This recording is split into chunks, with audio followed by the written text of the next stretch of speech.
Crime ही खत्म हो जाए ना। ये तो क्राइम, ये सब धंधा है मैम, बिजनेस है। ये तो डर का बिजनेस है ये तो जैसे आपने बिल्कुल। कहा। तो ऐसे कभी होता है कि अंदर से कोई क्रिमिनल को कोई किलिंग का कॉन्ट्रैक्ट मिलता है और वो जेल के अंदर से हाँ भी आ बिल्कुल, सकता है? हाँ जेल से, उनका काम ही है कॉन्ट्रैक्ट किलिंग का, जेल से। जेल्स क्या है कि फॉर एग्जाम्पल के लिए बहुत तरह का है आपके बिजनेस के अंदर। सपोज करो आप कोई बिजनेस कर रहे हैं, ठीक है, आपने क्या कर दिया, अपने ही पार्टनर के साथ फ्रॉड कर दिया या आपके पार्टनर ने आपके साथ फ्रॉड कर दिया, दोनों ही केस में, ठीक है। अब अगर आपने फ्रॉड कर दिया तो आपको पता है कल आपका पार्टनर आपको नुकसान पहुंचाएगा करके, ठीक है। अब आपको पता है कि यार आपके पार्टनर को ही खत्म कर दो करके, अब आप तो खत्म करोगे नहीं, किसी ना किसी को तो करोगे। अब कहां तक जाओगे, आप पहुंचोगे इन्हीं लोगों तक। तो ये इनका बिजनेस चल रहा है मैम। करेक्ट। आपको बिजनेस में मरवाना है, किसी आदमी को अपने गवाह को मरवाना है, किसी ने बदला लेना है, ये तो दुनिया में चल ही रहा है।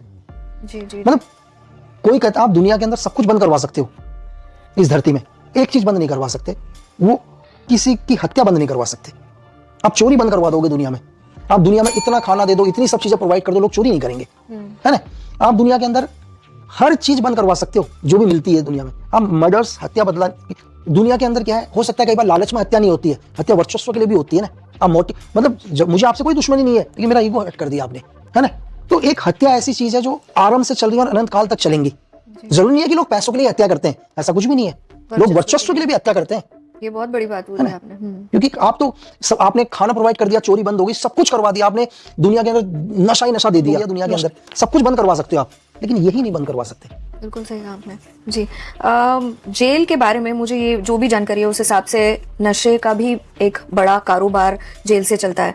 तो इस कारोबार का मोडस ऑपरेंडी कैसे होता है? देखो एक्चुअली क्या होता है, जेल के अंदर जो भी आदमी गया है, सबसे पहले तो क्या है कि नशे के अंदर 90% लोग ढली जाते हैं। रीजन क्या है कि आप 24 घंटे अपने कमरे में हो, आपको नींद आना बंद हो जाएगा कुछ दिन के बाद, आप सो ही नहीं पाओगे ना। अभी तो हम लोग काम करते हैं, थकते हैं, तभी तो हमें नींद आती है। अब दिन भर हम काम ही ना करें, चीजें ना करें, तो हमें नींद आना बंद हो जाएगा कुछ टाइम के बाद। लेकिन मुझे सोना भी जरूरी नहीं, तो मैं टेंशन में पागल हो जाऊंगा, मैं वही सोचूंगा कि मेरे केस में क्या होगा, मैं कब बाहर निकलूंगा, मैं कब। तो यहाँ पर धीरे धीरे आदमी क्या करता है, नशे की लत लगती है, वो सो जाए, सोने के लिए एक आराम से नींद पूरी करे। ये धीरे धीरे जब उसकी ये कब उसका पहली आदत, कब उस मतलब उसकी मजबूरी बन जाती है, उसको पता ही नहीं चलता। ये तो बिजनेस है जेल का।